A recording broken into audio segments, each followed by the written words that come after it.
नमस्कार, मी रश्मी श्वास सुखासमध्ये आपलं स्वागत करत आहे.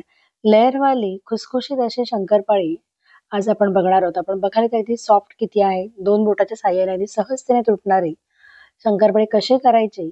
मित्र-मैत्रिणींनो, आज आपण ते बघून घेणार आहोत. यासाठी लागणारं साहित्य काय-काय ते सुरुवातीला आपण बघून घेऊया. अर्थातच शंकरपाळी त्यामुळे आपण मैदा घेतलेला आहे. इथे मी अर्धा किलोचं प्रमाण दाखवते. अर्धा किलो इथे मी मैदा घेतलेला आहे.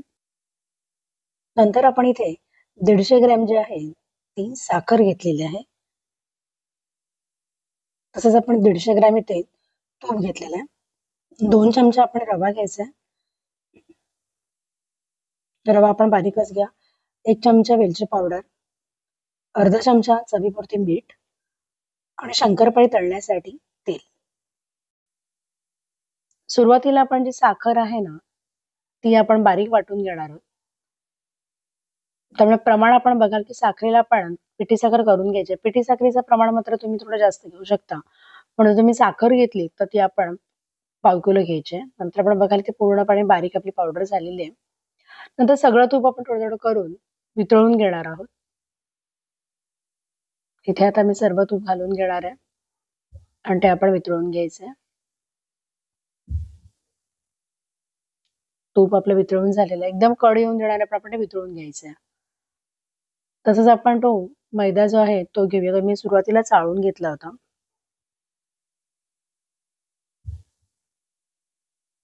त्यामध्ये आपण आता पिठी साखर घालून घेऊया.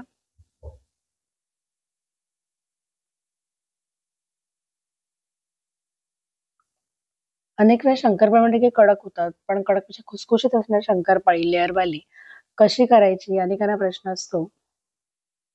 त्यामध्येच आपण इथे रवा घालून घेतलेला 2 चमचे. त्याचमध्ये आपण आता वेलची पावडर घालून घेऊया.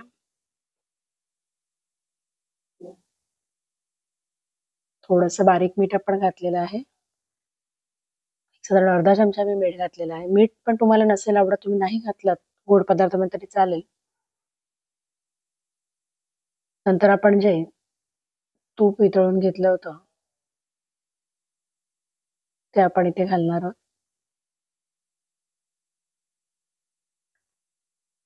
तूप घातल्यानंतर आपण ते हाताच्या साहाय्याने सर्व बाजूने मिक्स करून घ्यायचंय.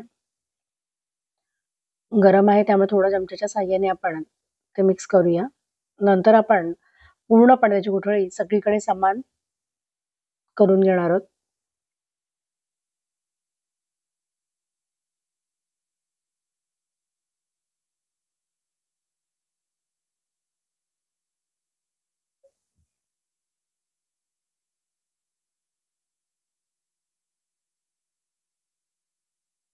आता हाताच्या साहाय्याने आपण सगळी गुठळी जी आहे अशी आलेली ती सगळी मोडून पूर्णपणे मिक्स करून घ्यायचंय.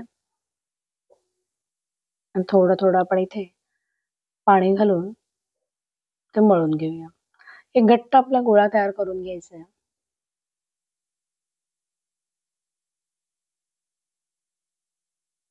आपण बघाल इथे आपला गोळा किती सॉफ्ट व्हायला लागलेला आहे तो. अखंड आपण असा याचा गोळा तरून पूर्णपणे करून घेणार आहोत.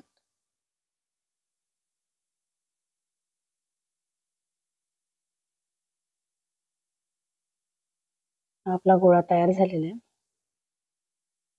जास्त कडकही नाही आणि पातळही नाही करायचा आहे. घट्ट असा आपला हा गोळा आपला तयार झालेला आहे. तो आपण झाकून ठेवून एक 10 मिनिटं आपण तो झाकून ठेवायचा आहे. आपली 10 मिनिटं झालेली आहेत. त्यानंतर आपण बघू शकता आपला गोळा तयार आहे. त्याचे आपण मोठ्या 2 असे गोळे आपले मोठे गोळे करून घेणार आहोत.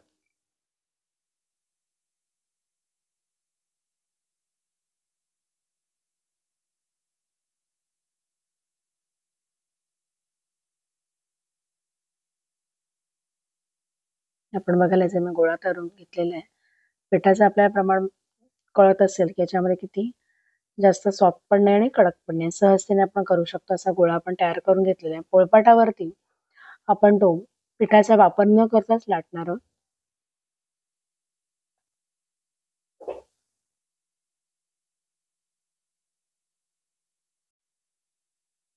एक एवढी मोठी पोळी आपण लाटून घ्यायची चपाती एवढी. नंतर ती दुमडून घेणार आहोत. दुसऱ्या बाजूने पण त्या पोळीवरती आपण आमच्या त्या भागावरती दुमडून घ्यायचंय. चारही बाजू आपण एकमेकांवरती ते फोल्ड करून घ्यायचे. अशा प्रकारे आपला हा गोळा तयार झालेला आहे. नंतर आपण ते पुन्हा लाटून घेणार आहोत. मध्ये आपण तूप तेल काहीही लावलं नाहीये, फक्त आपण ते दुमडलं आहे. चारी बाजू त्याच्या एकत्र दुमडून नंतर आपण ती चपाती लाटून घेणार आहोत.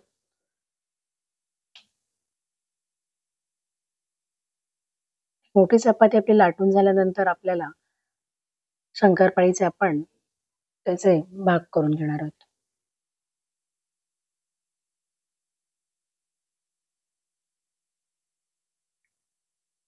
ही जी आपण चपाती लाटतो ना, तिची जाडी आपण बघाल इथे थोडीफार आपण जाडच लाटणार आहोत. आपण इथे बघू शकता ही किती जाड लाटली आहे ती.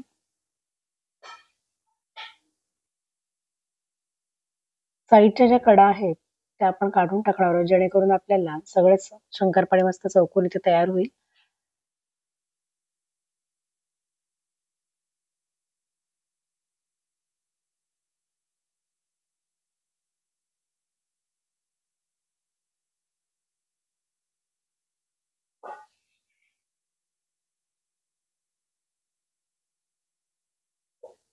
सगळीकडे सुरुवातीला आपण सरळ रेषेमध्ये शंकरपाळे करून घेणार आहोत. नंतर त्यामध्ये आपण दुसऱ्या बाजूने सुद्धा आपण ते कट करून घेणार आहोत. चौकोनी आपले शंकरपाळे आपण तयार करून घ्यायचे. अशा प्रकारे आपण पूर्णपणे शंकरपाळ्या ज्या आहेत त्या कट करून घेणार आहोत. एकीकडे मी तेल गरम करत ठेवलेलं आहे.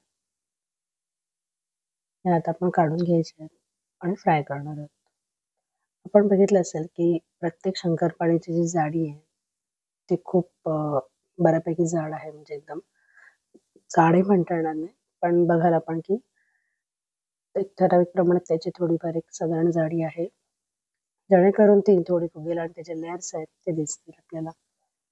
तेल इथे आपलं गरम करेल. तेलामध्ये आपण एक करून आपण बघू आपण गरम घ्यायचा आता सर्व शंकरपाळी तेल घालून घेणार आहे. सुरुवातीला गॅस मित्रामध्ये काय आपण त्याची फ्लेम मिडियम करणार आहे, जेणेकरून शंकरपाळे आतमध्ये व्यवस्थित शिजेल, खुसखुशीत होईल.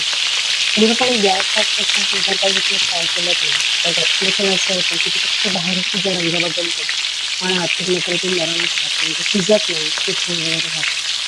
त्यामुळे इथे बघा आपण गॅसची फ्लेम पूर्ण कमी करून आता फ्राय करून घेतो.